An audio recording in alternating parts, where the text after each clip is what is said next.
episode of Square State Sandlot Podcast. Hi, Sean. And I've got John Kitty joining me, and I am your host, Bill Montoya.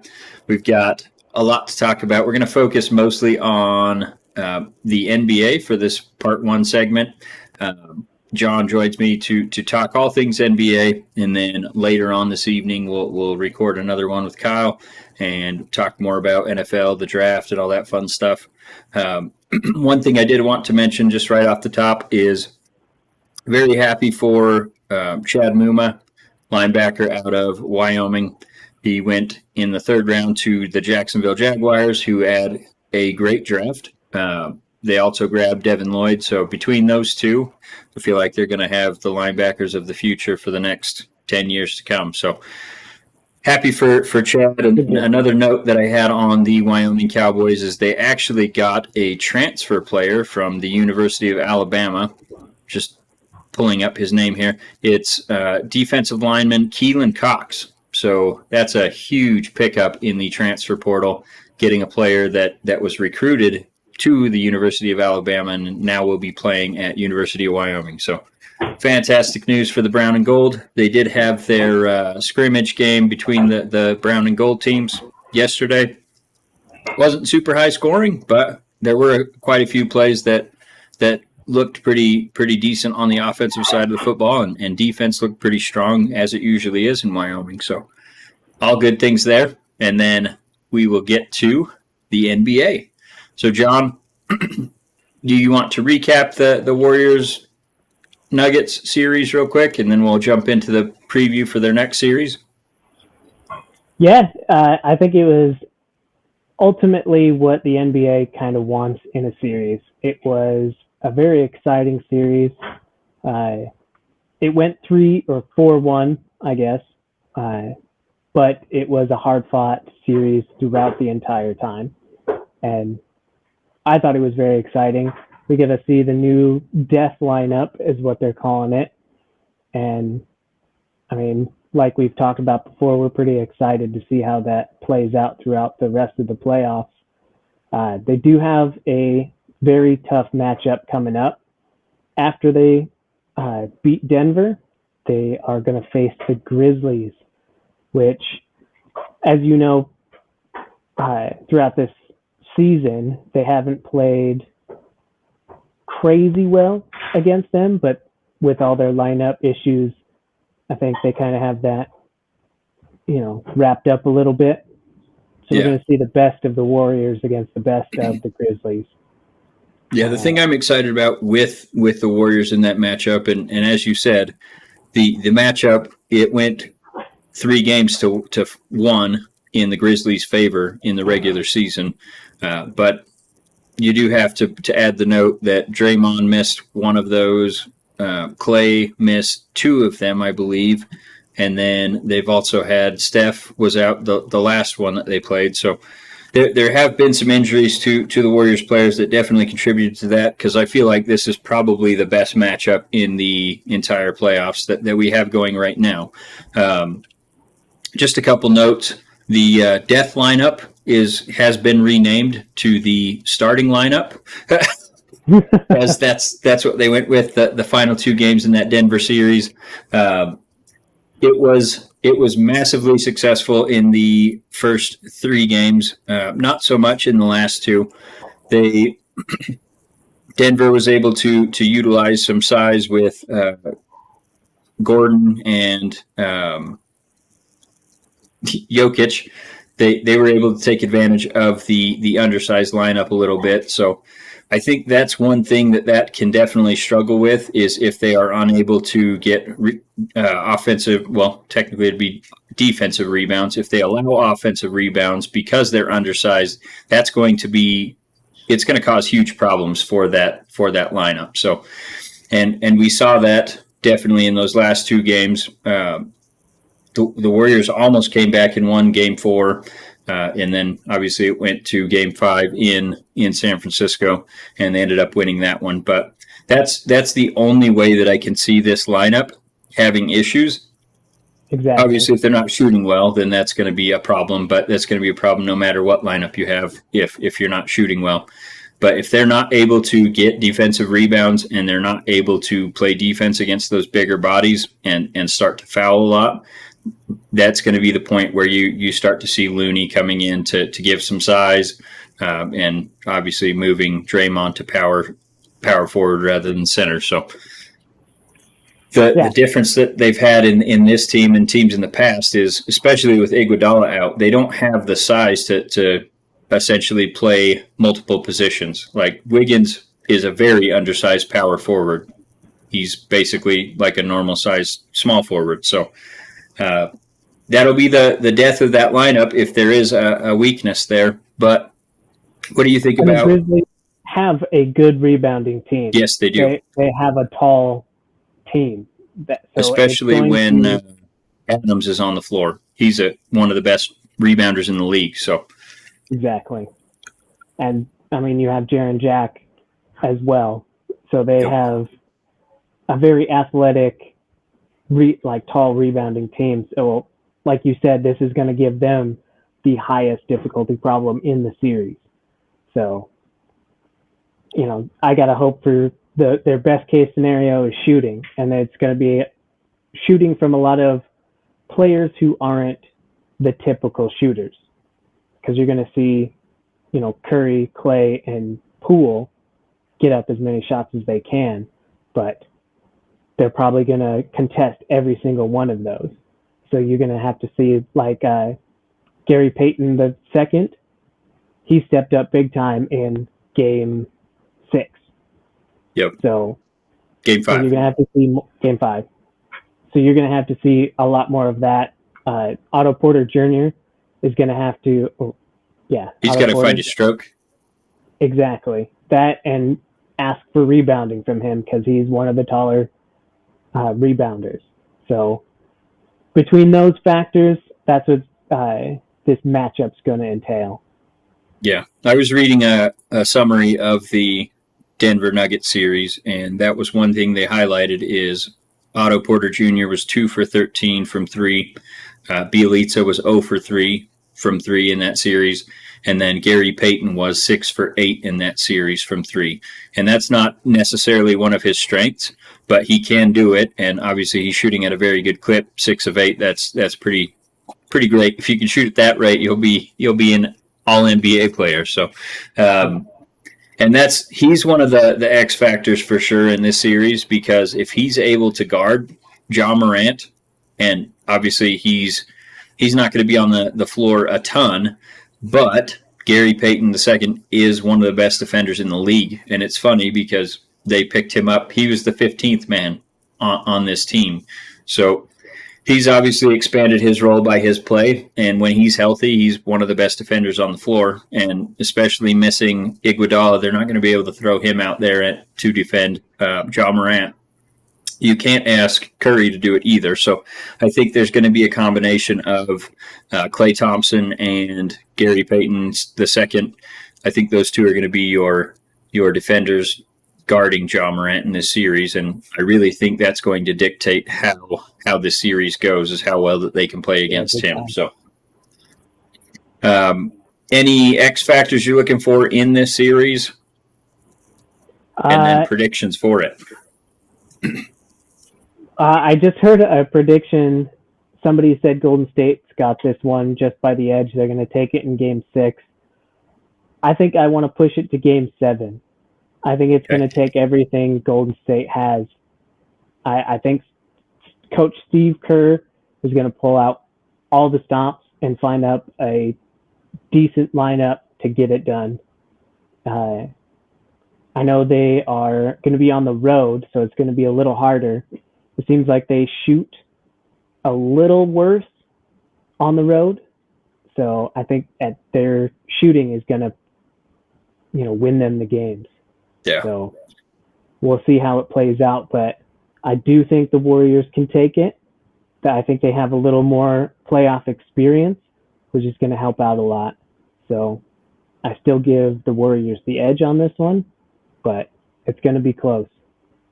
And that's what Draymond, he has, I don't know if it's his podcast or if he does it with a couple other guys or what, but he was the only one on that when I was watching it. And he basically said playoff basketball is different. Like, guys play entirely different than they do in the regular season than in the playoffs. So we'll definitely see. This is going to be, like I said, I think this is going to be the best series in all of these remaining. I think we'll talk about all the other games as well, but I think the Warriors will probably take this one. I also said in 6 because if it goes to game 7, that game's in Memphis. So yeah, I think if they're going to win it, they're going to have to take one of these first 2 on the road and then take both at home and then win, one of the next 2. And I think obviously it makes more sense to win at home because that's where you have the advantage. But I could see them winning in 5, 6, 7 because they have the experience and they've always been known to win on the road as well. But yeah, I think the Warriors will sneak by in this one, and then I can't wait to see what I'm guessing is going to be Suns versus Warriors in the conference playoffs. So, what are you looking for in the other series that are going on? We've got. Let's just go right to the Phoenix and Dallas series. Do you think Dallas has a chance in that one? I do. After watching the Pelicans series, I think Dallas has a chance. Hopefully they can watch some game tape and see how they can manipulate the Suns, because I think it's going to be an important issue to visit, how they can beat the Suns, because the Suns like to play that pick and roll offense with Chris Paul, and Ayton is too good and Chris Paul is too good. But it seems like the Pelicans kind of figured out how to put, I want to say, length on Chris Paul and a lot of switching. And it seemed like it worked really well, and the Pelicans played out of their mind. But I think Dallas is a little more set. I think they're a little more experienced. So I think that kind of gives them the edge. And, you have Luka Doncic who can light up the stage. So I think they have a chance. I don't know if it's going to work. I still believe the Suns are the superior team because, Chris Paul went 14 and 14. Yeah. Yeah. One of the best shooting performances in playoff history. Yeah, 14 for 14. I think he was 4 for 4 from 3. And then obviously the assist numbers and all that he contributes as well. He had one of the best games I've seen in quite some time. So yeah, it had to be one of the best I've ever seen. It was an incredible game, and the Pelicans put up a good fight. They just couldn't pull it out. Yeah. And you like to see that from those first round matchups where it's 1-8. Most of the time it's pretty much one-sided in a blowout, as you would expect. But yeah, I think we definitely saw some decent first round matchups in this year's playoffs. So that was good to see. Moving over to the Eastern Conference, we have the 76ers going up against the Heat, and the caveat there being the 76ers will be missing Joel Embiid for at least the first 2 games with that face injury he took. When he comes back, he'll be wearing one of those face masks. Do you think the 76ers have enough without Embiid to overcome the Heat in that series? Well, you think like the Heat are such a good team, and they're such an all-around team. They have defense, they have offense, they know how to play inside, they know how to play outside. So they are an extremely tough team. They just don't have the super all-star, Joel Embiid or a Harden. So I think it's going to be a better matchup than people think without Embiid. With Embiid, I got the Sixers taking it. So, it's just going to matter how well the Sixers can play without him. These first 2 games are going to be huge. Tyrese Maxey is going to have to play out of his mind, and he's been playing really, really well.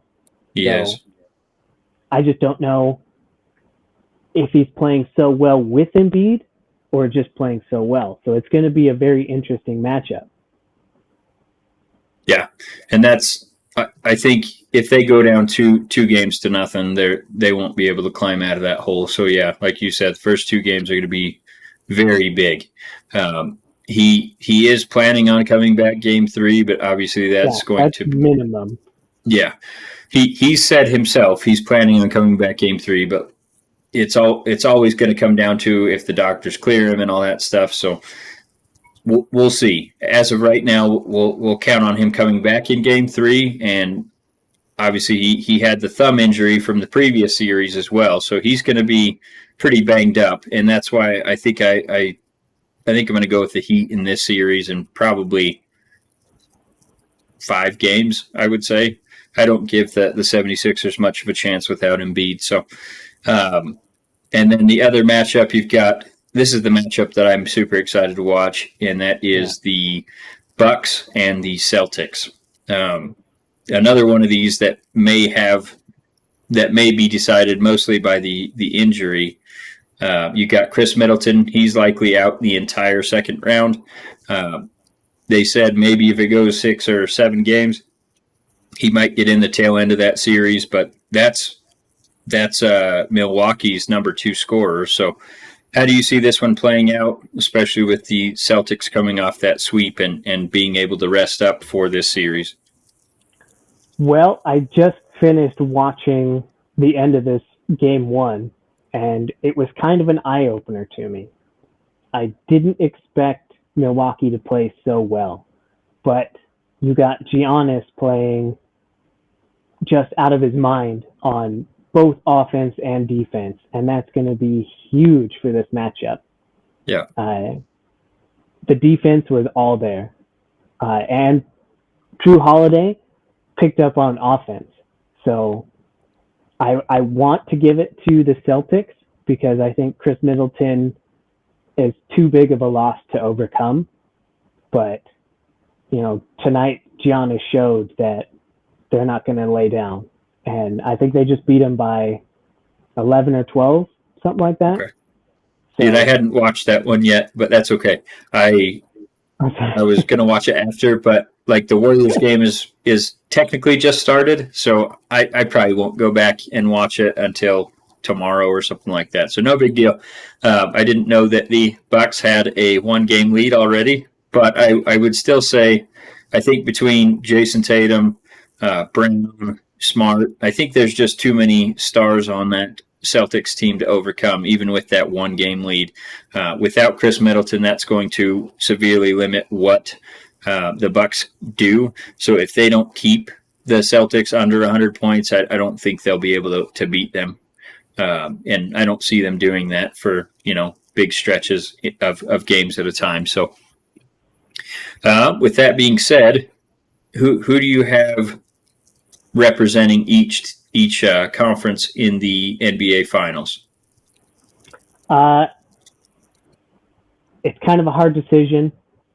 One side on the West, I am a little partial, so my decision isn't really fair, I want to say.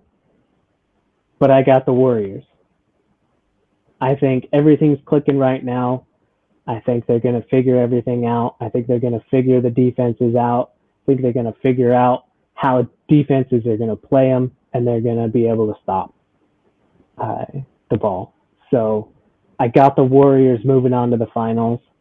And between injuries and upsets, I think Chris Middleton will be able to get back into the lineup with Milwaukee holding off the Celtics enough.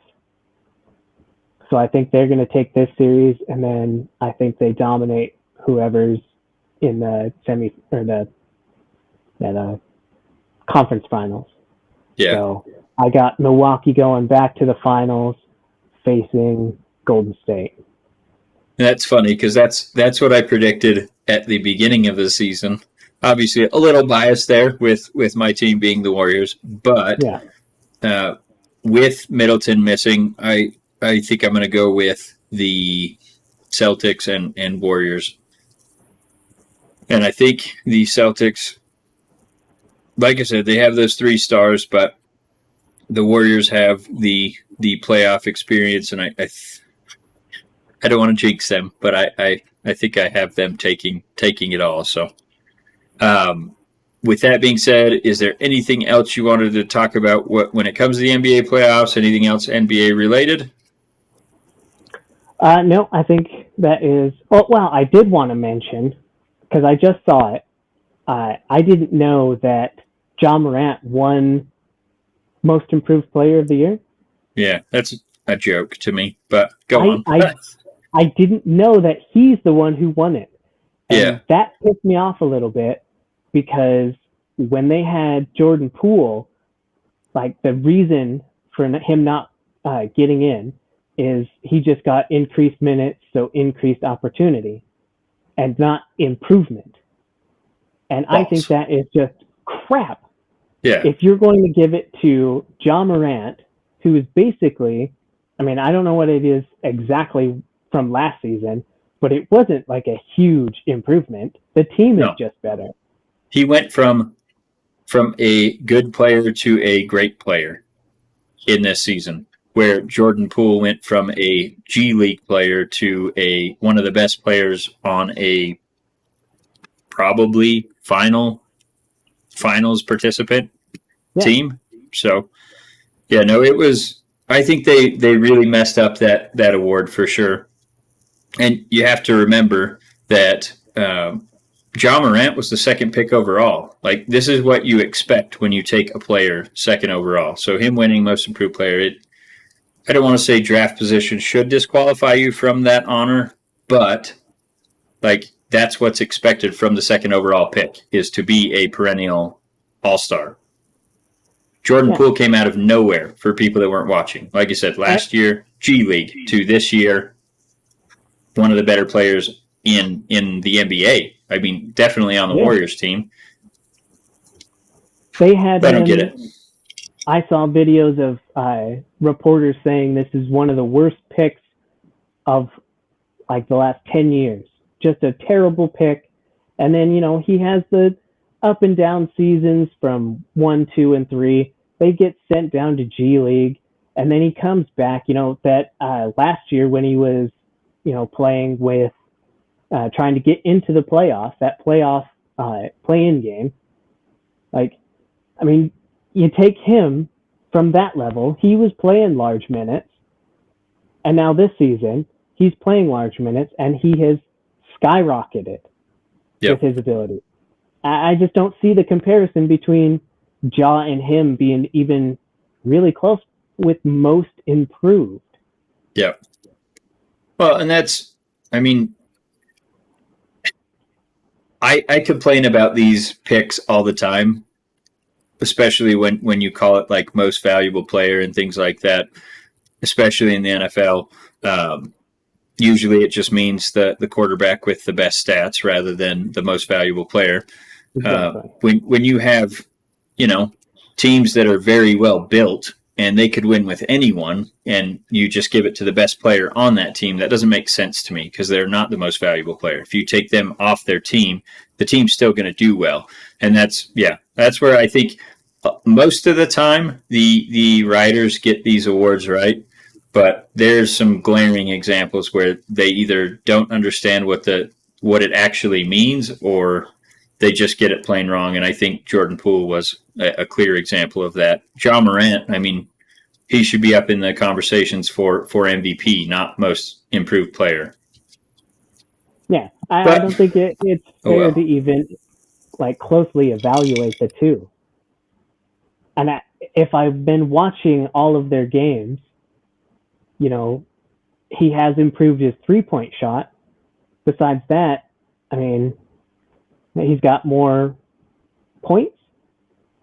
So they told him to take it to the hole more. I don't know where the improvement comes from. Yeah. I really think it's just how they went from play-in game to the 2 seed. And again, But you could say that about the Warriors too. Exactly. And that's not saying that Ja was the only reason for that. I mean, they won. Yeah. I think they won every game that Ja wasn't in. Exactly. For the Grizzlies. 13-2 without him. Yeah, it was something crazy. Like, I think he missed 18 games, and they only lost 1 or 2 games or went undefeated or something like that. So it's like, clearly, he's not the only reason for this team being better. It's just the team's better, and you don't give that to one person. But I don't know. I would say, Desmond Bain or Dylan Brooks were one of the more improved players on that team. Yeah. Yep. But, well, I mean, that's one thing that we can complain about till we're blue in the face and nothing's going to change. So yeah, that's fine. But anyway, on that note, we'll leave that there. When we come back for part 2, Kyle will be joining. John, you'll probably be asleep, being in the UK and all. But just real quick, what's your take on the Packers draft to get that in there? I loved it. This was the draft I think most Packer fans were kind of looking for. I know there weren't like a big-time trade through wide receivers going around the league, but they filled a lot of, not exactly a lot of needs, but we didn't really have a lot of needs outside of wide receiver. So they improved a ton in my eyes for the future. Yeah. Plus they went out and got 3 receivers. So they're taking their chances on receivers. And I think Aaron Rodgers is all on board with what's going on. So I think it's just a knocked it out of the park kind of draft. Yeah, and I think they could have easily traded up and taken a wide receiver in the first round, but that's not something you see them typically do. They typically draft best player available, and then needs obviously come as the value aligns. So they double dipped in the first round at linebacker and then defensive tackle, and both picks were pretty well liked, I think. And then they traded up to get Christian Watson from North Dakota State rather than forcing a pick there in the first round when there wasn't necessarily a first round wide receiver available. So yeah, I think, and he's one of those rare wide receivers that can play basically any position with great speed. He's big target. I think it's just going to be how quick he can pick up the offense before he can contribute. So I think that was a really good pick. And then, like I said, they helped shore up the defense as well and added a couple offensive linemen, didn't they? A tackle and an offensive lineman. Yeah, so you got to like that draft. Obviously, we can say we like everyone on tape, and when it gets out there, we'll see how they actually do in the NFL. But exactly. At least on paper, I think you guys improved quite a bit. I don't think you overcame the loss of Devontae Adams, but you can't really expect to do that with a draft pick. So, but I do think that they're not done quite yet. I think they went out in this draft, and the number one thing was wide receiver. We got to address wide receiver.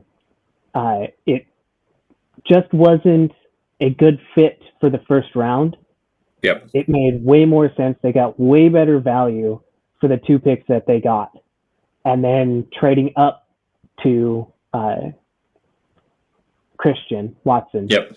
That just makes more sense. You still get a good wide receiver in the draft. You still get, high value in the first round.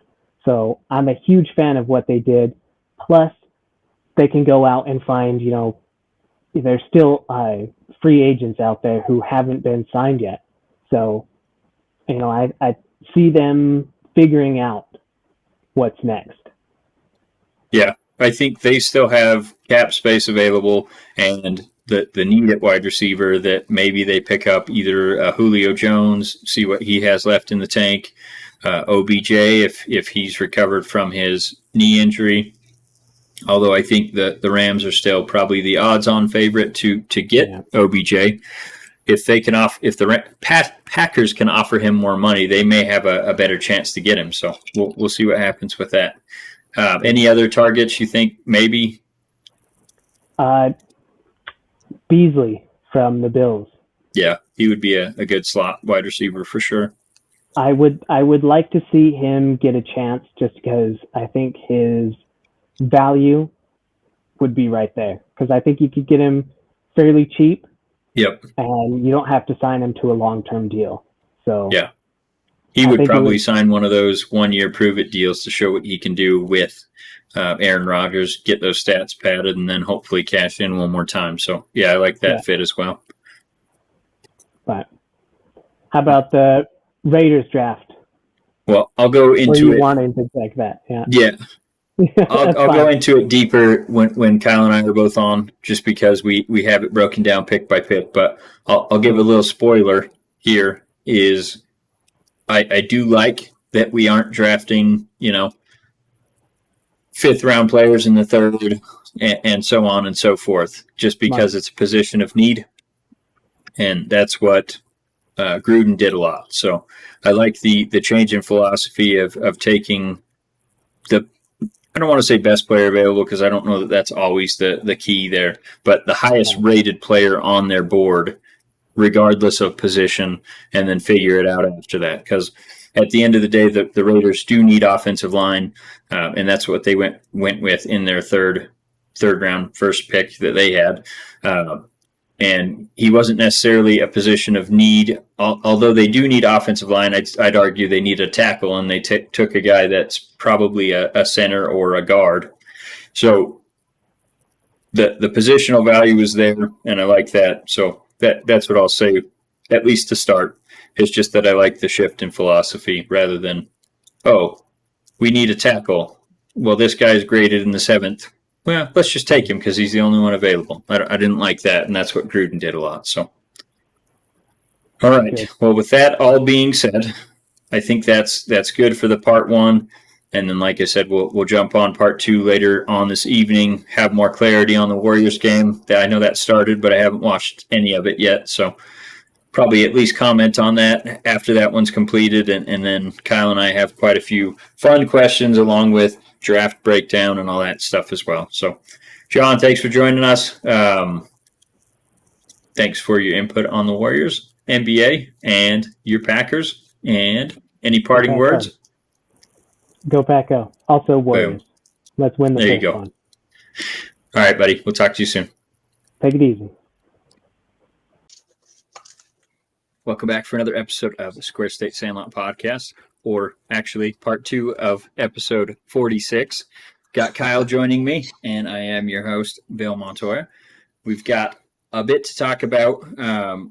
John was already on in the first half. We talked mostly just about NBA and then obviously his Packers and what he thought of their draft. So Kyle and I will discuss the NHL playoffs. We also have a couple fun questions that are sports related, but not necessarily about current events or anything like that. And then we have our draft recap for both our teams. And then there were a couple people that put in our socials that they wanted to hear about specific teams. So we'll touch on them as well. So that's what we have lined up for the rest of this part 2, and we'll get right into it. So to begin with, Kyle, you are the subject matter expert on this. We've got NHL playoffs coming up. I was just reading. I know you're fired up for that. NHL playoffs is one of the most exciting things, even though I don't have a horse in this race. But I was reading an article, and it had like odds for each team advancing and winning the Stanley Cup. So first, what's your opinion? How do you think this is going to go? And then we'll go from there. It's a pretty stacked playoff, honestly. I mean, as far as the odds go, as you noted here, that the favorites are the Panthers and the Avalanche, and rightfully so. They're both, both top of each of their divisions, and they've been playing amazing hockey. Avalanche, we'll see. They kind of always do this and then fizzle come playoff time. They've had some really good seasons. I hope they show up and play better on that side. Panthers, I can't help but go for them a little bit because they have Patrick Hornquist, which is one of my favorite players that we had during our cup runs. So I love him. And then Joe Thornton, man, you can't not love that guy. If my Penguins can't pull something off in these playoffs, then I want the Panthers to take it just so Thornton can retire with a cup. Win one for Joe, for sure. Man. I'm still pissed he didn't get one with the Sharks. To this day. I'd say I apologize, but I don't. With that being said, we have the Rangers, which is going to be a tough matchup for us. We played them late in the season. They took a handful of those. I'm hoping we've played really well off breaks, so I'm hoping going into this Tuesday night, both Game 1 and Game 2 are in New York, so I'm hoping we at least split those. If we can get past the Rangers, though, we can play anybody else in this playoff. So I don't know. It's exciting. I love playoff hockey. So, man, if you've never watched it, playoffs are the time to check in. I want to say that you guys were favored to win this first round, but then we're actually favorites to win the next. Rangers are favorites. Okay, fair enough. Maybe you guys could pull it off. I don't know. Hoping. Our window with our big threes getting smaller and smaller every season, so we don't even know if we'll have all three of them back next season with Crosby, Letang, and Malkin. So yeah, I hope we make some magic happen. The reason I felt like these odds were accurate is because they had the Predators as the least likely team to win the Stanley Cup. And having seen them in person, I'm going to go ahead and agree with that. Yeah, I mean, there's always a couple that sneak in. And yeah, they will probably be handled round one. But you never know, man. That's the beauty of playoffs. Winning best of 7 is no easy task for anybody. So it's always wide open, especially in hockey. Yeah.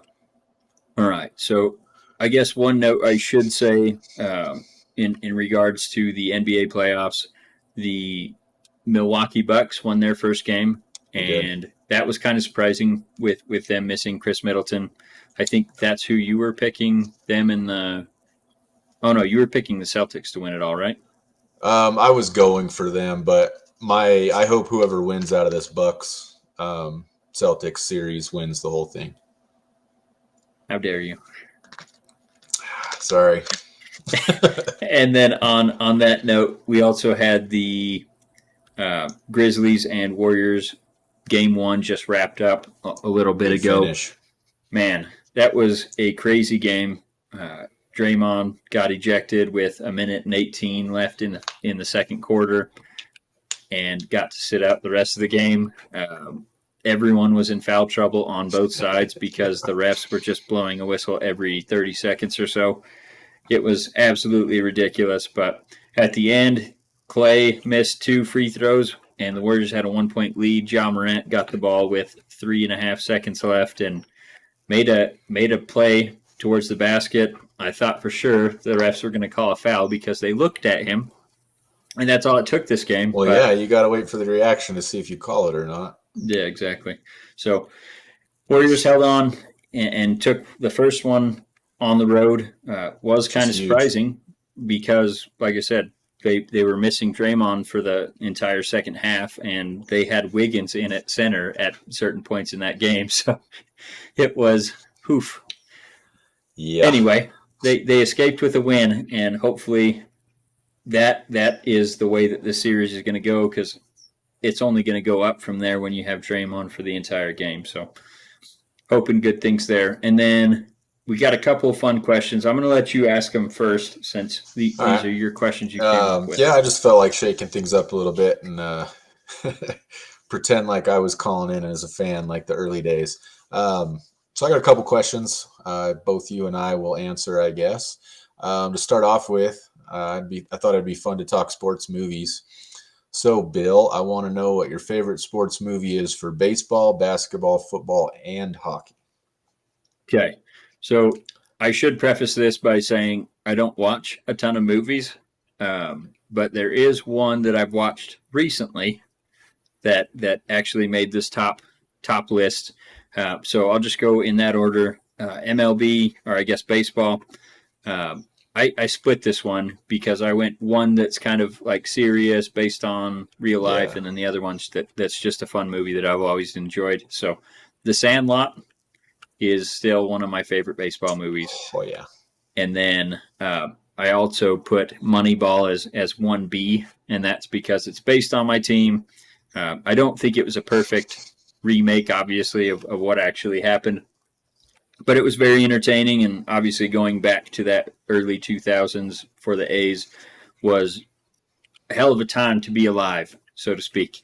So I like just it. hits you in the feels there. And then for basketball, I really haven't seen a recent basketball movie, but one of my all-time favorites is Hoosiers. And let's go NFL, or I guess but football. American Underdog, the Kurt I have Warner not story. seen this yet. Oh God, you need to see it. It's What my dad fantastic. said. So yeah, that was a good one that came out recently, just in fact earlier this year, and it's a really good one. I love Kurt Warner. I love his wife. So seeing that story told was fantastic. And then hockey movies, literally the only one I can even think of. So I don't know if this qualifies as best, but Mighty Ducks. That's the only hockey movie I think I've ever seen. All right, I'll take it. Well, I will see your baseball movie and I guess match you. It's definitely The Sandlot. I don't think there's, especially leaning on the kids side of baseball movies, I don't think there's any movie that even compares. No. Getting over to basketball, I absolutely loved Blue Chips when I was younger. Definitely an old movie. Nick Nolte, a bunch of NBA players led by Shaq. It's just, I liked it because it kind of told the truth about college recruiting and kind of the dirty, darker side of, collegiate sports. But just a very good movie. So Blue Chips, if you haven't checked that out, I have not. You need to. It's very good. For football, I got to go with Rudy. I know that movie is embellished beyond all belief. I mean, they've admitted as much, but you can't help but love that movie. That's a good one. Hits you in the feels. And then, since you have not watched a hockey movie, this movie is not just one of my favorite sports movies, but one of my favorite movies of all time. So, Mystery Alaska, true story. Again, probably embellished, but tells the story of Mystery Alaska. They had a hockey team up there that got enough buzz, very small town, but got enough buzz that they actually brought the New York Rangers into town to play them. Absolutely amazing movie. It's got God, now I'm not even remember his name. Gladiator. Russell Crowe. Russell Crowe is the star actor in that movie, and I don't know. I absolutely love it. It's one of my all-time favorite movies. So I like it. Mystery Alaska. I'll have to check that one out. You're gonna have to check her out. So that brings us into my next line of questioning. I just wanted to hear your best or favorite, it doesn't matter, player of your team, NFL, MLB, NBA, NHL, all through the top four. Okay. Lay it on me. So this one was really tough for me because, I have two that are pretty much the top of my list in NFL, and that's Charles Woodson and Tim Brown. So I did the 1A, 1B on that because I couldn't choose. Obviously, Charles is my favorite defensive player we've ever had, and then Tim Brown is my favorite offensive player that we've ever had. And Tim Brown was an absolute stud, even though the Raiders didn't have very many good quarterbacks throughout his time there until they got Rich Gannon. So he still put up numbers even despite the lack of production on the quarterback side. So I don't know that he gets enough love. Probably an underrated player, as much as a Heisman winner can be. I like it. And then this one I hinted at last episode. Dave Stewart is my favorite A's player of all time. And then for the Warriors, I did one from the recent past and then a current player. So Jason Richardson was the main reason that I freaking loved the Warriors. Growing up, I didn't have a huge affiliation with any basketball team. I just kind of watched players. And when the Warriors got Jason Richardson, man, that guy was phenomenal. He could hit threes, he could dunk, and he was always in the dunk contest and always doing things that I didn't even know were possible. And then, it's true. Obviously, by the time Steph came around, I was already a full-blown Warriors fan, and watched Steph come up through the college ranks and just loved him at Davidson, taking those teams to the Sweet 16 and whatnot, despite being a mid-major college. So when we drafted him, that was one of the happier days of my life for sure. And then for hockey, we already talked about him, but Joe Thornton. Yeah, the man, the myth, he's awesome. The gray-bearded legend. It's getting pretty gray. No, I like it. That's a very good list. I did some of the, 1A, 1B throughout a lot of mine as well. Starting with NFL. As far as the Steelers go, it had to be Troy for me. Polamalu is such a unique player. Honestly, your and my generation, being able to grow up watching Polamalu and Ed Reed play the safety position, we are beyond spoiled. I don't think anyone has before them or will after them play those positions. And they both played very differently, which is also the fun part of it. For sure. I don't know. It's just once in a lifetime watching a career like that. And then near and dear to my heart, my 1B would be Brett Kiesel. They took him in the 7th round, little flyer on a boy from Wyoming. And if you ever pay extra close attention to James Harrison's touchdown return off the fumble, the lead and key block on that play is Brett Kiesel. So that's my little plug there. Moving on to MLB, I absolutely love currently David Bednar. He's actually a local kid out of Mars, PA. He's right there from Pittsburgh. So for him to be able to come in and be really our best closer right now. And he walks into Renegade, which anybody who follows the Steelers knows is a big deal. And I love that he uses Renegade as his walk-in music. So I love David Bednar, but ultimately it has to go to Honus Wagner. I absolutely am just obsessed with the man. I can't stop reading material on him. I can't stop looking back at him. I alluded to this forever ago in the original podcast, but to be able to watch him play in that 1909 World Series against Ty Cobb would have been wonderful. So that's my MLB. NBA, there's only one guy. I absolutely adored Penny Hardaway when I was a kid. He kind of was Derrick Rose before Derrick Rose came onto the scene. Had the injuries not affected him like it did Derrick Rose, he would have had an absolutely amazing career. Penny was a stud. Oh, for sure. Man. And he I don't want to say he's responsible, but he was kind of that. He was before his time of these bigger point guards. He stood out back then for how big he was. And then hockey, my bread and butter. This was a tough one for me. I had to, of course, mention Mario Lemieux. In my opinion, he's another one had cancer not hit him in the middle of his career and he not had to make the comeback. I think he would be in talks with Gretzky. There are things he did better than Gretzky. He didn't always have the team that Gretzky had. And the fact that he was able to beat cancer, come back. The Penguins almost left Pittsburgh at one point in time. Mario's the one that came in and bought the team and literally saved hockey in Pittsburgh. So there's no one bigger than him. And then my 1B is just from my more adult time watching the game or watching hockey. Marc-Andre Fleury was between the pipes the reason we were even in the discussion for our Stanley Cups. He was absolutely a stud, still is. I still think, in my opinion, the best goalie to ever play hockey. So, I love the guy. After watching Joe Smith of the Oilers,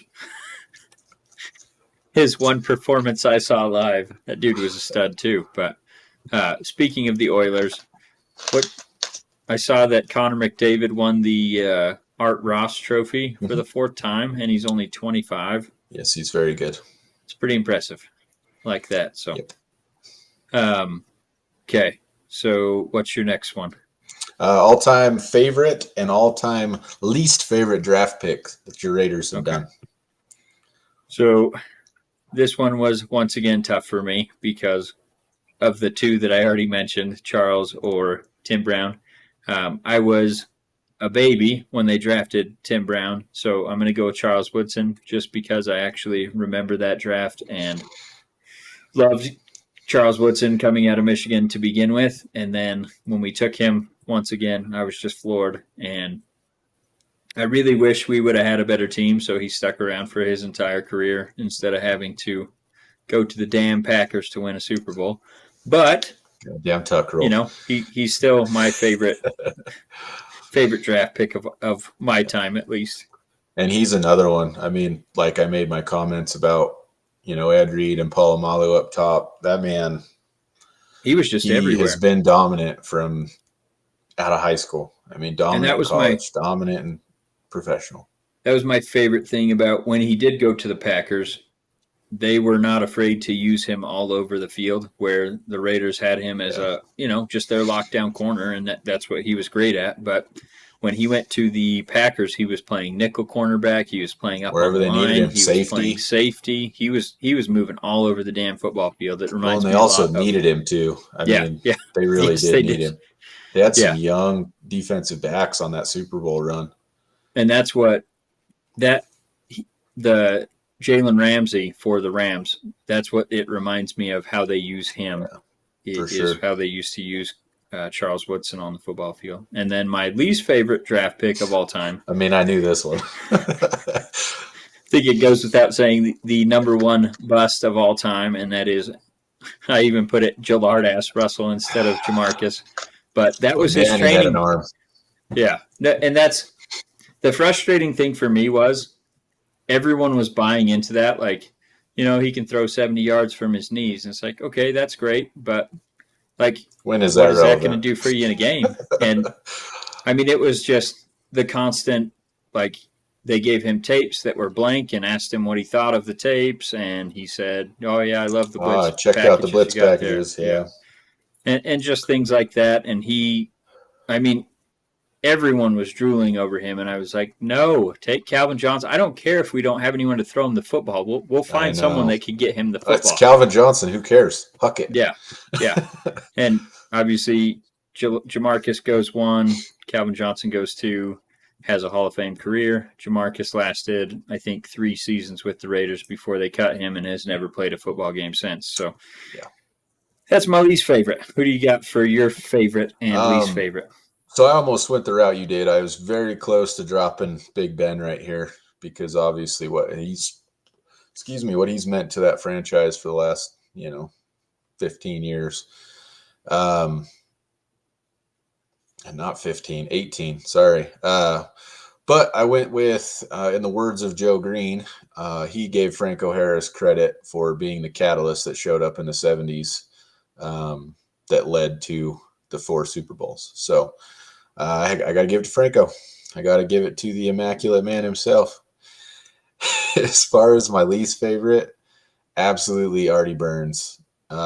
He was supposed to be, we're talking, coming into the draft, he was supposed to be absolute shutdown corner. And he fizzled out with us, and he might still be in the league somewhere as a backup. I don't even know. Absolutely heartbreaking. He came in right when Joe Hayden first came over to the Steelers, and he was supposed to be the starting corner even over Joe Hayden. So it was all downhill from there. Absolutely least favorite. Yeah, with that, he signed with the Seahawks. I was going to say I thought he was still around, but that takes me to actually probably my favorite question. Who is the best undrafted player for the Raiders? This one was tough. They don't really have a huge list that they signed, actually. My all-time favorite player that was undrafted that played on the Raiders is Willie Brown. Nice. But he was actually signed by the Denver Broncos, and then the Raiders traded for him after, I think, 3 seasons. So can't really count him as undrafted for the Raiders. But of the list that the Raiders actually signed as undrafted free agents, I'm going to go with Hall of Fame coach and quarterback Tom Flores. I like it. That is a good pick.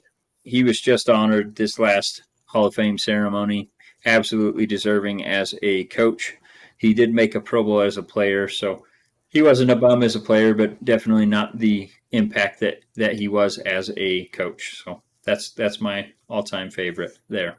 I like it. As far as the Steelers, man, I actually think this gentleman is in the talk for maybe one of, if not the greatest undrafted player in the history of the NFL. James Harrison.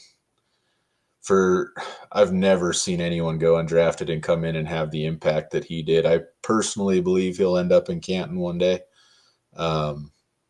He's a monster, man. Absolute monster.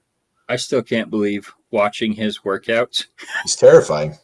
And he's like, what, probably 45, 50 at this point? I'm telling you right now that he could show up today and make just about every roster in the NFL. He's a monster. Maybe as a D tackle. I don't think he's got speed to play yeah, he's linebacker anymore. He's gotten pretty thick. Yeah. I think he could play nose tackle on just about any team. Man. But that concludes all my random questions. Okay. I guess that'll lead us into some draft analysis. Yeah, and as you know, NFL draft was over the past weekend. Still sad it didn't go. Looked like it was quite a bit of fun down there.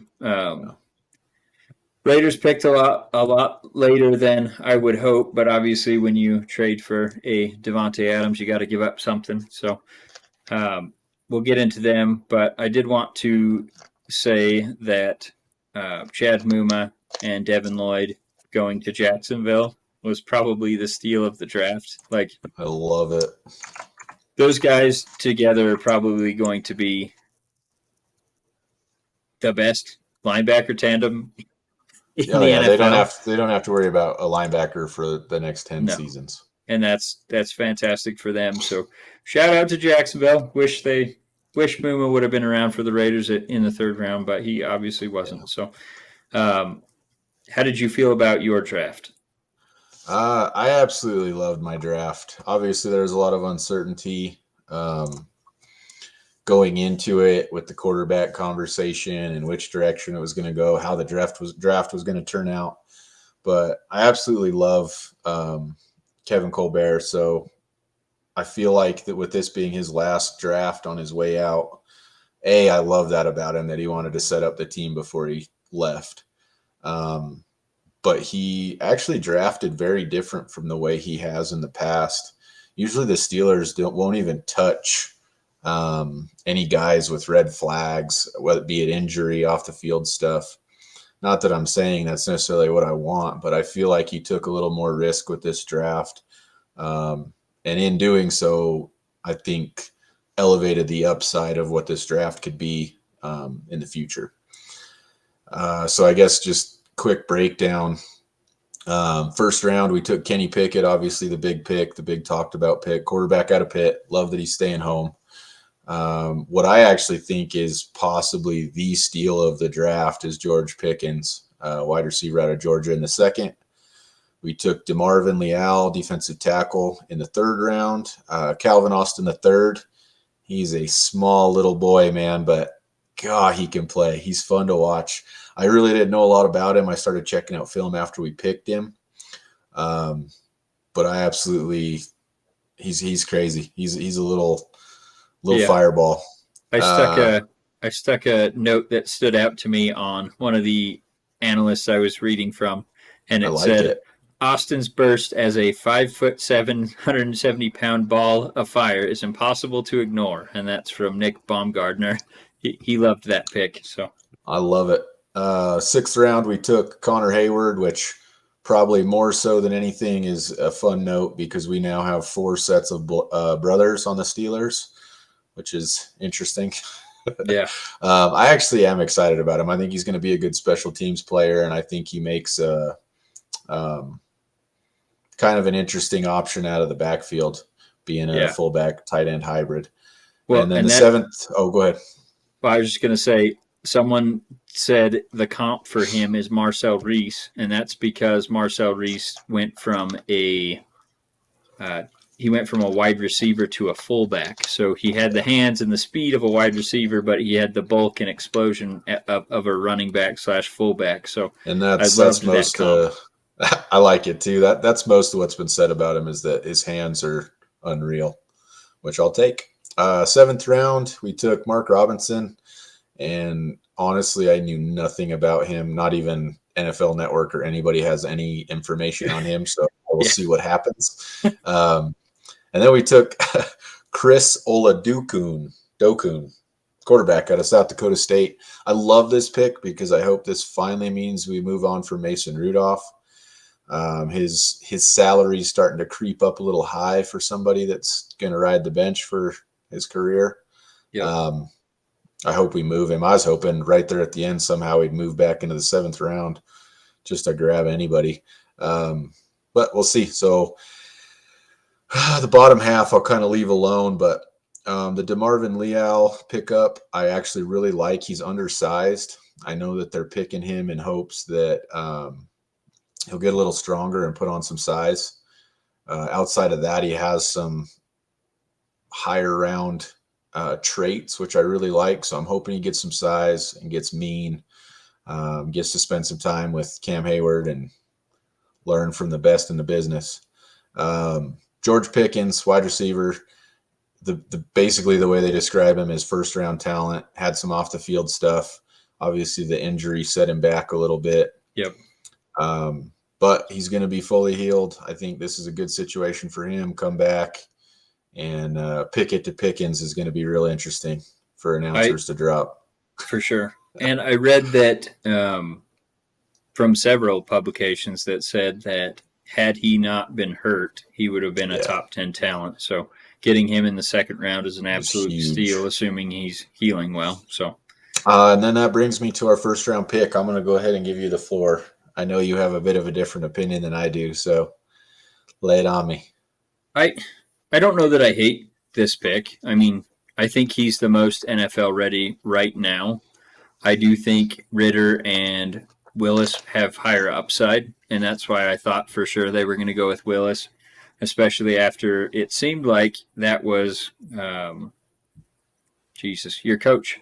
Seemed like Tomlin. It was his, Tomlin. It seemed like, based on what I was reading, it seemed like he was Tomlin's favorite in Willis. I think a lot of that stemmed from, I don't think they ever thought in a million years Pickett would be there at 20. No, I don't think so either. I think they were thinking that the Panthers would go and get him because there's a lot of talk pre-draft that they were very interested in Pickett, despite the hand size and all that. So I like the pick. I think he's, like I said, the most NFL ready of the bunch.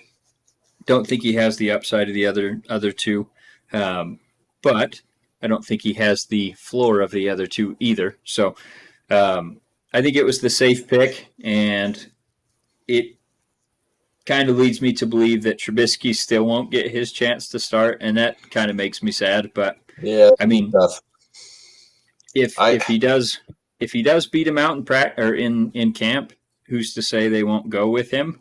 Yeah. But I think there's a pretty good chance that you'll see Kenny Pickett starting week 1.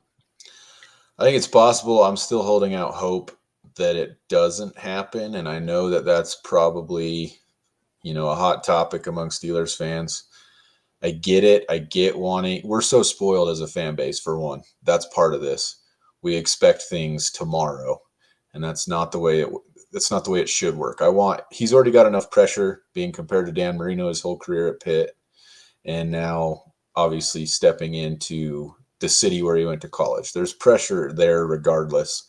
He doesn't need any extra added. So I hope he gets a little bit extra time. But I'm going to tell you why I love this pick.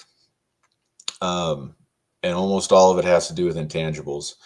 The one thing I'll say about his ceiling, they thought his ceiling was way further below than what they're saying it is now before his senior season or his super senior season. He came back and wanted to go for that championship, and his numbers skyrocketed. He literally pulled a Joe Burrow, and everybody doubted Joe Burrow because he had one standout season or made a huge jump that last season. And obviously we see how that worked out. I'm not saying that he's Joe Burrow. I'm saying that we need to chill out on some of these draft grades. You heard it here first. Kyle Gilmore says Pickett is the next Joe Burrow. I'll take it. But the reason I really like him is his work ethic, and I think he's a very intelligent kid. He is a bit older anyways, being a super senior coming out of Pitt. The maturity's there, and he is accurate.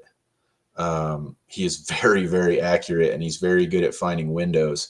Granted, the speed of the game will change at the next level, so there will be an adjustment period, but he takes care of the football. I think him with Najee and then obviously our defense, I think this is a good combination. I think he has a very good chance to be successful.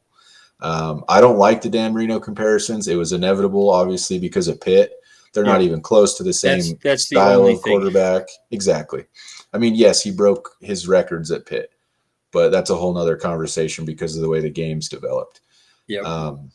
Outside of that, though, the only knock on him I had was that I hated that people were comparing to Dan, because literally no one at the quarterback position should ever be compared to him. To this day. Yes, he's still the greatest ever. So I got to say, I'm extremely happy with the draft. I'm actually really happy with some of the guys that we picked up as undrafted free agents. So I'm pretty excited. With that being said, let's dive into what you did on your side. Okay, so as I alluded to, obviously we gave up the first and second pick in this draft for Davante Adams. So you can look at it like we drafted Davante in the first and second round. That's a pretty good first round pick, man. Yeah, I'd take it any day if you can get a Davante Adams for the first round, or for a first round pick, you would take it. So obviously, and that trade's wiped out now. Like, it's done. We haven't given up any further draft capital or anything else. It's awesome. Done after this one. So obviously, drafting in the third round, you're looking at probably not the best players that are available in the draft, but there are some hidden gems there. And I think that may be what we got in Dylan Parham, offensive lineman out of Memphis. Yeah. Some have projected him as a right guard. Others have projected him as a center. So looking at what we have on the roster right now, we have guards at both left and right guard, and we already have a center that's under contract for the next 2-3 seasons. So at least on paper, it looks like it might have been just a best player available pick rather than going for a position of need. But there were several publications that had him ranked much higher than the third round. So if you look at the value of the pick, that's a good pick. And Dane Brugler had him projected, I think, in the mid-second round or something like that. Yeah, I know he was in the second. I can't remember when. Yeah, honestly, Brugler's the only reason I knew that name. Yep. Because I was looking at linemen for us. Yep. And so if you get guys that are projected to go in the second and get them in the third, for whatever reason they fell, obviously that can be a red flag. But that was the theme of the draft. I mean, we got guys that maybe had an injury history that are supposedly fully healthy now, such as Zamir White in the fourth round, which is probably Josh Jacobs' replacement at this point. It's an interesting pick. Yeah, I mean, the thing I should say is I like that we changed philosophies from taking need despite what's available and shifting that to where we're going to take the best value that's on the board according to how we have these players ranked. So I love that. And I don't want to say it's the Patriot way, because the Patriots have not drafted well in the history of Bill Belichick being there. You obviously have the Tom Brady pick that was in the sixth round, and obviously you get a Hall of Famer out of a sixth round pick. That's phenomenal value. But you're not wrong. I mean, Patriots do what they're going to do. They don't care what anyone thinks. Exactly. And that was a very Gruden mindset. I mean, Gruden would take guys that were, rated in the third round, and he'd take them in the first because he liked them and he had them as, that's what we need. So it's just a change in mindset, and it's really great to, as a Raiders fan, to not be laughed at because you took these guys so early. And to be fair, I mean, consensus doesn't always mean you had a good draft. I mean, you go back 5 years and some of the best draft picks, like the Cleveland Browns have had the best draft for the last 20 years running, and what do they look like? I mean, Yeah. they haven't had a winning season in so long, other than the last couple seasons. So, I mean, it's hard to say. Obviously, you like the player, you like the prospect, but there's also the fit aspect. They have to fit into what you're trying to do as an offense or defense, whatever you draft them on. So Absolutely. that's part of the equation as well. But I will say we drafted 2 offensive linemen. Neither of them were tackles. We drafted 2 defensive tackles, and we already had 7 on the roster. And we drafted 2 running backs, despite already having 3 or 4 on the roster. So it seemed like they went with a pure best player available, despite what we have on the roster, and that can be a good thing, can be a bad thing. I guess we'll see. But when you go Well, from, I was just gonna say, it makes you wonder. I know we talked about it off air a couple of days ago, but it makes you wonder if they're resetting those rooms. You know, is that defensive tackle room and that running back room both going to get, you know, a shift? I don't know. Well, I see what happens. If you look at how McDaniels and the offense in New England ran, there was never a bell cow back. They always had 2 or 3 guys splitting carries, and they would just rotate them in and out. So I think the writing was on the wall as soon as Josh McDaniels got the head coach position that they would not be doing a one running back sort of situation and then just spelling him when he's tired. It was always going to be 2 or 3 running backs splitting it and doing it by committee. So that was not a shock to me. It wasn't a shock to me that they didn't pick up Josh Jacobs' 5th-year option. But when they drafted 2 running backs, when we already had 3 on the roster in Kenyon Drake, Josh Jacobs, and Jalen Richard, plus you have Brandon Bolden that's running back / fullback / special teamers. So whatever you need to be. Yeah, we already had 4 on the roster, and you draft 2 more. That tells me something's going to happen at that position. And granted, the running back they took in the 7th round, Britton Brown from UCLA, may not make the roster. You're not going to carry 5 running backs on one team. So I don't know what it means. Maybe they make a trade and get rid of Josh Jacobs or Kenyon Drake. Kenyon Drake has been rumored to be on the chopping block, so because of his injury and all that. So possibly they cut him. I don't know. It's going to be very interesting in camp. That's all I can say, because offensive line, all over it. I think the only locked-in position you have is left tackle in Colton Miller. I think every other position is going to be a battle, and the best man's going to get to play. Same thing running back, same thing defensive tackle, and that's how you should run it. That can be good for a culture. Oh, for sure. Yeah, you don't want guys coming into camp and thinking they, just because what they did last year, that they're the the guy. So I like it. And then the only other thing I wanted to say is they did pass on Kobe Bryant despite having him available there in the 4th round when they picked twice. And I just wanted to read something that, let's see, it was Michael Sean Duger said about him. He said, Kobe Bryant feels like a sneaky good pickup at a time when cornerbacks are at worst the 2nd most important position group on defense. Grabbing the reigning Jim Thorpe Award winner in the 4th round feels like a big win. Bryant, 6 feet, 193 pounds, has good size but didn't test very well, which may explain his day 3 availability. But Seattle is betting on getting the player it saw on film. High football IQ, highly productive with the ball in the air, and a game changer in the secondary. Not only does Bryant fill a position need, he may also end up being Seattle's best value pick. So, yeah, it was a good pick. Yeah, Seattle had an absolute killer draft. Obviously, they don't have a quarterback right now, and that was kind of puzzling. But the players they did pick up loved it. So, I wish the Raiders would have got Kobe Bryant because of that production when the ball's in the air. We don't have a guy that's good at creating turnovers on our defense, and that is something we've been lacking since 2017 when we led the league in turnovers created, or 2016. So we've had a tough time getting the ball turned over on the defensive side of the football, and I feel like he would have been a huge pickup, but missed out on him. What did you think about the trades that happened in the draft? Well, and anybody that watched the draft coverage, all the analysts alluded to this.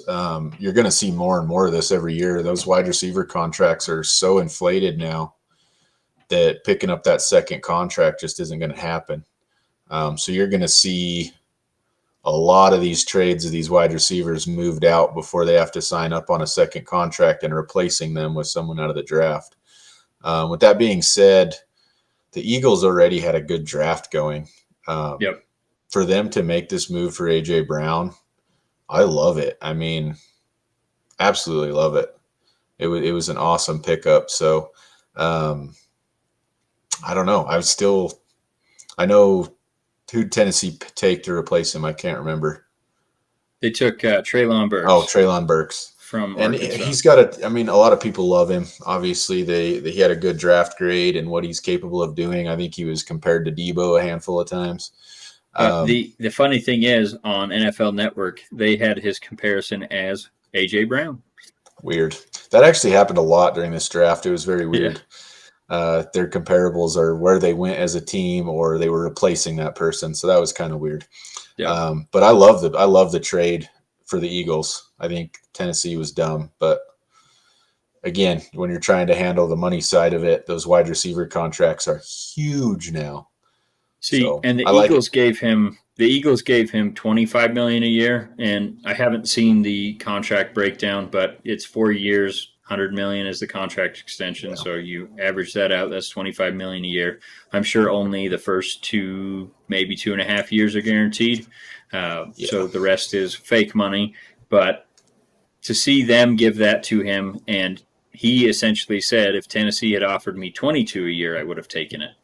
Yep. So he wanted to stay, and it looked like Vrabel wanted him to stay too when they cut to him when that trade was made.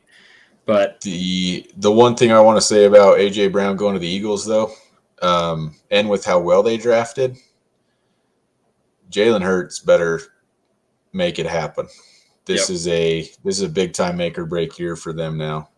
Well, and it's He's got funny all the right parts there. How many of these situations that have been created this year where, they have questions about who's the guy running the offense, and they essentially have, like you have with Miami or now the Eagles, you got Derek Carr and the Raiders. Giants. There's a handful of them. You've got all these situations where they're telling the quarterback, okay, we believe in you. We're going to get you the tools.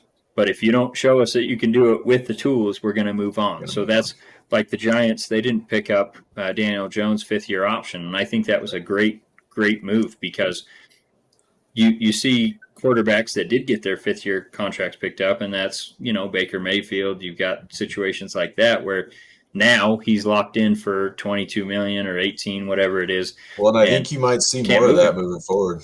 Yep. And then you've got Lamar Jackson. I mean, he's who knows what. We'll get into that in just a second. And actually, let's just jump into it now because, I want to talk about Tennessee a little more. Okay. So they obviously got Treylon Burks to replace A.J. Brown. They moved up, took the Raiders pick in the 3rd round, and took Malik Willis. So I think by all accounts, their offense is downgraded without A.J. Brown, even if Treylon Burks is, the top end of that comparison that they were saying for him.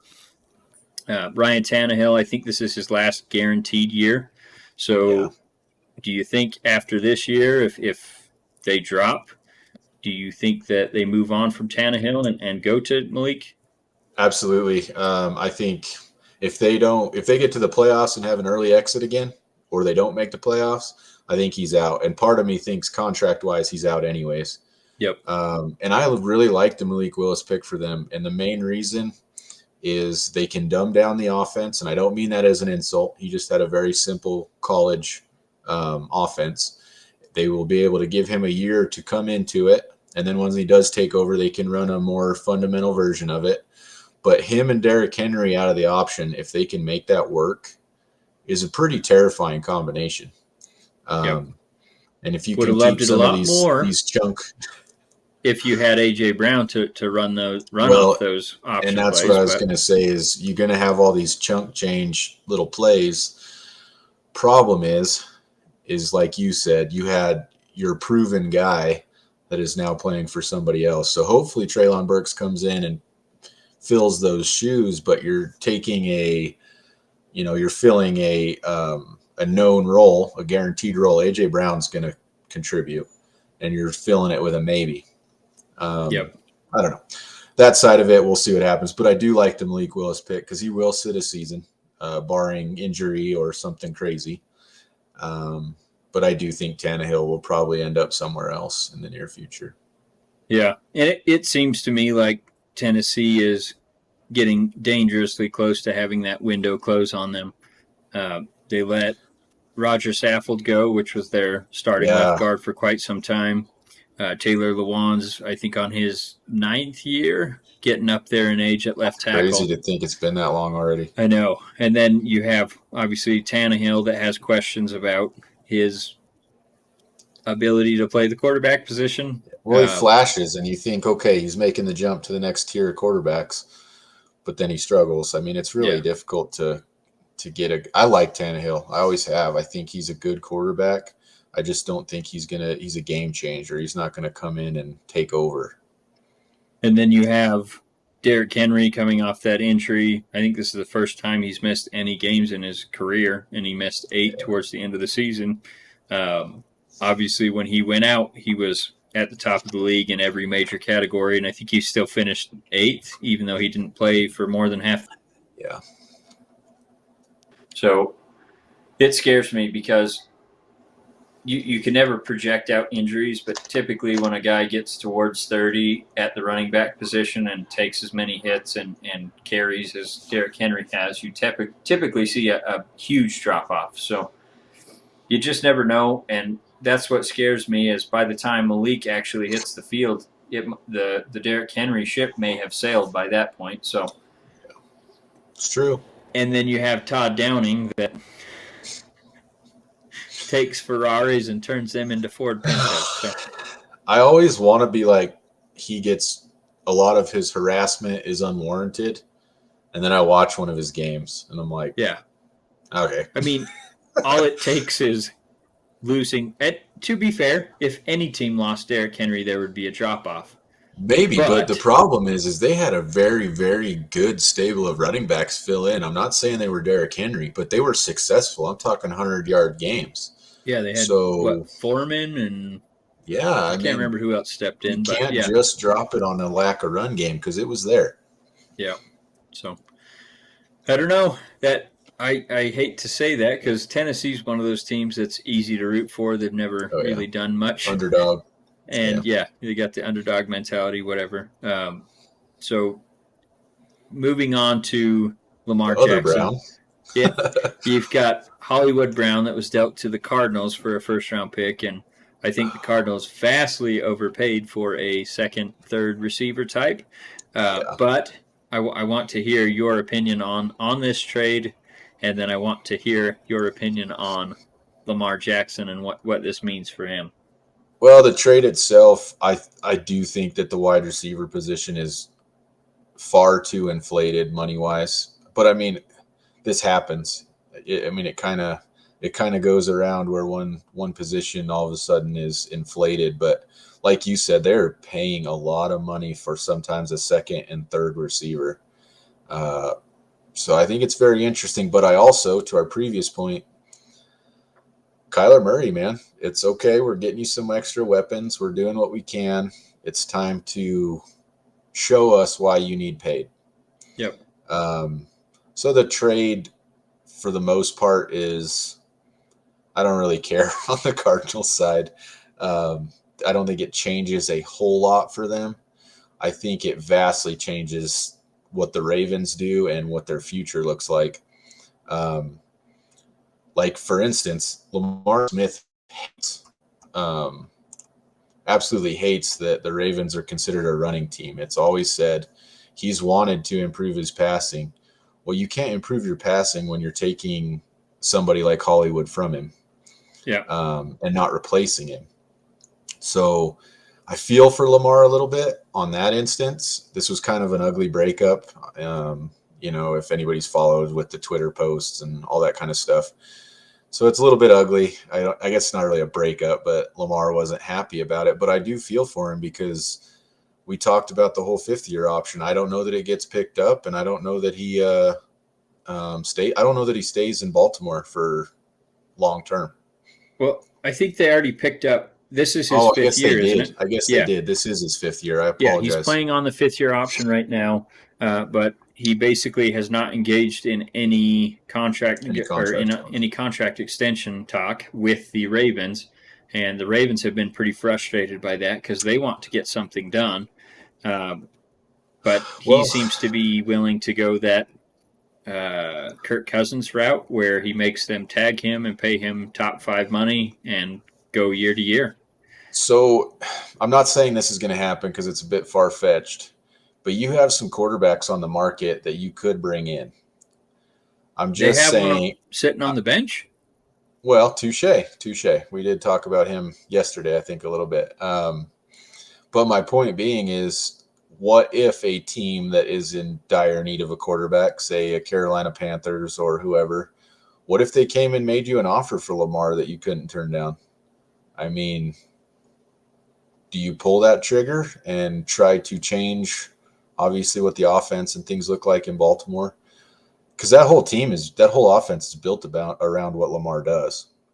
So if you can't just plug and play, but at the same time, if he's not your future, you also have to move on at some point. So I'm curious to see what would happen. I don't know if they would take that trade, depending on what was offered, but I don't know.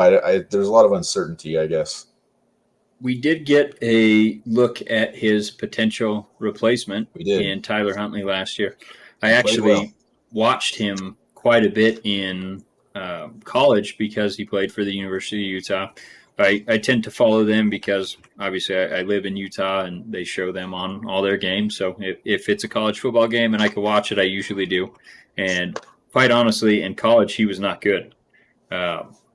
He was a very run-heavy quarterback, couldn't make the passes, things like that. So I think he's a potential replacement already just for Lamar Jackson based on what he was able to put on tape last year, and that he's in that same mold of quarterback that they're already built their offense around. So I think if someone gave them an offer they couldn't refuse, I think they would jump all over it. With the preface saying, I don't think Huntley's as good as Jackson, but I don't think you need anyone as good as Jackson. Not with their offense, not with the way they run. Well, and then if you look at their draft, they added a couple tight ends, and they already have Mark Andrews. Yeah. So they've got a good stall of tight ends. They have Rashad Bateman, that's their number 1 anyway. So losing Hollywood does sting a little bit, and obviously it stings for Lamar Jackson because he's, his favorite friend or whatever on the roster. But I think it's really going to help Kyler Murray because for sure. Hollywood played with him at Oklahoma. They were, teammates. They did very well together. So I like the trade for both sides. I think that the Cardinals gave up too much for a wide receiver that they're going to end up having to pay after this season. But I mean, if he elevates the play of Kyler Murray and gives him an option in the playoffs where he definitely struggled last year, I think that's a good trade for both teams in terms of getting guys in the right situation. Yeah. I can't remember who they drafted with that first pick that they got for Hollywood, but I do remember them having a very good draft. They added Ojabo from Michigan. That might have been the pick even. I'm trying to think who the two were because they took Hamilton right out the gate. Let's see. At safety, and then their second, he was a good player. Yeah, I'm trying to remember. I know they got Ojabo, and I think that was a really good pick for them. Let's see, here we go. They got Hamilton. They drafted Linderbaum. That was the one that they moved up with. Yep, got a new center, so that'll help. I mean, and then Ojabo was a steal in the second round. Yeah. They got Falele in the 4th round, which kind of made me sad because I wanted the Raiders to get him. Giant 390-pound offensive tackle that just mauls dudes. He will be the biggest player to ever play in the NFL. That's even bigger than Trent Brown. Yep. Well, and spread out. Trent Brown was not tall. He's compared. Pretty tall. I think he's like 6'7". But I'm saying compared. Yeah. So anyway, I think that's probably enough with the trades. One quick note in the NFL: the Bears finally released Nick Foles after the draft, after they weren't able to find a trade partner. That puts another valuable veteran quarterback on the market. See, I don't know where somebody. I was just going to say, this is somebody I could see a Carolina or a Seattle that is unsure of their quarterback room, even just to bring in a veteran. I could see him going to one of those two, or even Washington, just to have a backup for Carson. Well, and Nick Foles that's not going to work. Not in Washington. That's already happened in Philadelphia. I'm just kidding.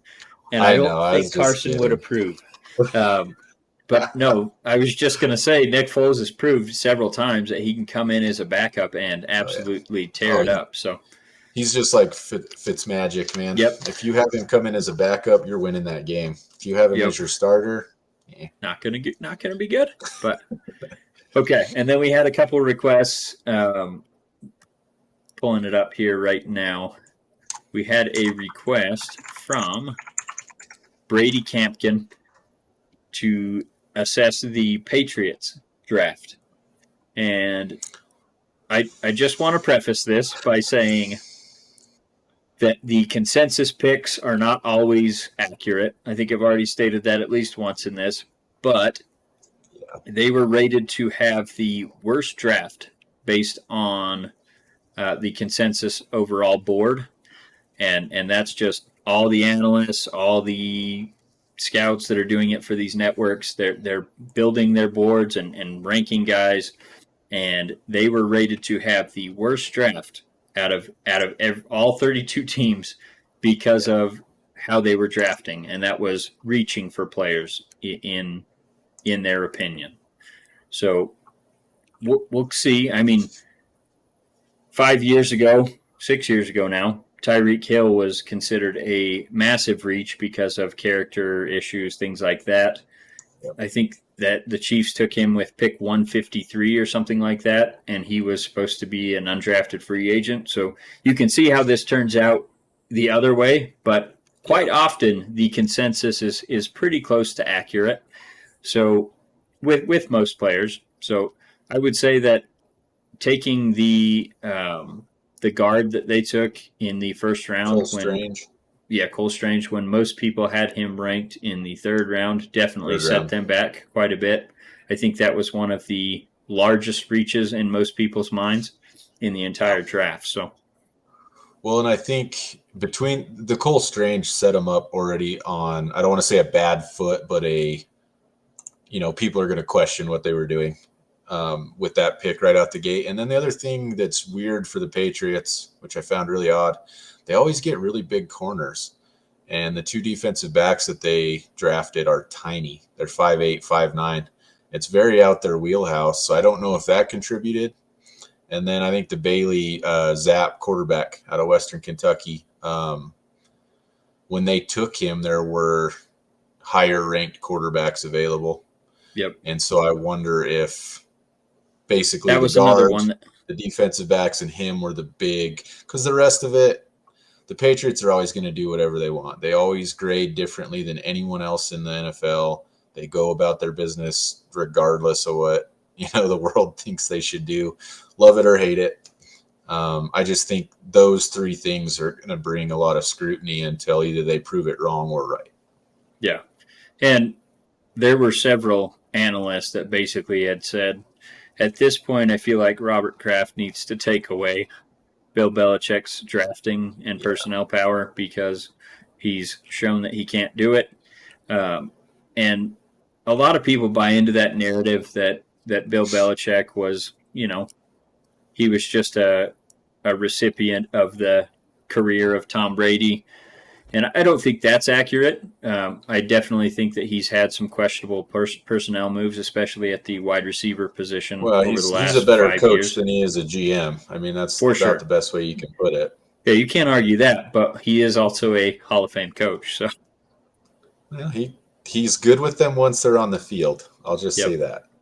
So, and then did you have any other questions about teams draft or anything like that? That's the one I saw was the Patriots. Okay. So we covered that one. Anything else that you wanted to cover before we cut it? The biggest thing I wanted to say is, I mean, for anyone that knows me, I'm the biggest nerd when it comes to the draft. I absolutely love covering it. I mean, I'm that guy with my own notes. I love the draft, and I have to say this might be one of my favorite, if not my favorite draft I've ever experienced, simply because absolutely everything was unknown. The top 20 picks could have been interchanged with each other for the most part. You had an unprecedented run on wide receivers. I think 17 went in this draft. The defensive line, especially edge, that was available in this draft was crazy. The top tackles were absolutely out of this world. The quarterback situation, strange to me. It's not this. I actually like this. I hope this works out in my favor. Obviously, taking Kenny Pickett, but so many people felt this quarterback class was lackluster, and I'm hoping that gives every single quarterback in this draft just a massive chip on their shoulder. Because at the end of the day, and it's part of why I love the draft. It's a lot of fun to do all this and check things out, but like they say, 3 years from now is basically when we're going to know how this draft went. So it's just fun experience. So if you haven't paid attention to the draft before, I'd recommend at least watching the first 3 rounds, kind of getting into it with your team. It's just a fun experience. Well, and I think one other thing that made it pretty unique this year is you had all the guys that got the extra year because of COVID. So I think the pool was a lot bigger, and I think that led to a lot more overall depth in other positions, not necessarily quarterback. And like you said, maybe these guys prove all the analysts wrong. But the thing that surprised me was even though a lot of these teams had the quarterbacks ranked as third-round talents, things like that, it surprised me that there wasn't a run on quarterbacks. Every year it seems like, there's not great quarterbacks, but then there's always 4 taken in the first round. This year the guys actually stuck to their guns and they took them in the third round, other than the Steelers taking Pickett in the first. Yeah. So, well, and I think your free agent market had something to do with that. The guys that are available, and I also think next year's draft class, who everyone has already said is going to be an amazing quarterback class and a very strong first part of first round quarterback class. So I think those 2 things probably had a lot to do with it, but who knows? Yeah. And then one other thing I wanted to say is Georgia had a record in the 7th round format for 15 players selected from their school. Absolutely deserving. They tied the record for defense, right? Yeah. Defense in the first round. Yeah, they had 5. So pretty good draft for that Georgia team. A lot of people were calling them the quote-unquote new Alabama. Although Alabama was still there. So the one that was really surprising, I just heard it yesterday or this morning, University of Texas, not a single player drafted. I saw that too. And there were 3 HBCU players selected and no Texas players. So interesting. Yeah, that's that lets you know where the state of the Texas program is, and obviously they've had a couple coaches in a row that have underperformed the expectations of that university, and they're looking to turn that around. But I don't know. It's an interesting time, and I think the NIL stuff is going to turn college football on its head, basically. I mean, you don't know where any of these guys are going, and I already mentioned this in part 1 of this episode, but even Wyoming is stealing players from the University of Alabama, and that is Alabama transfer defensive lineman Keelan Cox just announced that he was transferring to University of Wyoming from Alabama. So that was shocking that they're able to get that quality of player in Laramie, Wyoming. But I'm obviously excited to see what he can do on the football field, and if he was able to be recruited by Alabama and he gets to participate in a power, or what do they call it now? Group of 5 school. Not because they're not Power 5. So yeah, I think it's Group of 5. So he's going to tear up the Mountain West Conference, and I'm excited to see what that defense can do. Absolutely. And I don't know if you tuned in at all to the Brown and Gold game they did yesterday. I just saw the article written up about it. Okay. So it looks like there's going to be some offensive firepower despite predictions otherwise. So I hope that quarterback they got from Utah State's able to stand out. And I don't know. Anything else you wanted to say before we called it other than the usual? Just the usual. I mean, give us a listen and throw some comments out there, questions. Love to hear from you. Yeah, all of our handles are at SQ State Sandlot. So Square State Sandlot, first part shortened because handles can't be that long. But SQ State Sandlot on Instagram, Twitter, Facebook. I think you just have to go to our page at Square State Sandlot. We're also on. We have our website. So hit us up there. Hit us up anywhere. Give us any questions that you guys might have for your teams in particular, the teams that we tend to cover, any league. Even if it's not sports related, we'd love to hear your questions, comments, feedback. So Absolutely. Get that in, and we'll be happy to feature you in the episode or just your question, and we'll go from there. So Kyle, thank you for joining. I know it was a longer one, but always excited to talk about this stuff with you, and we'll catch you next time.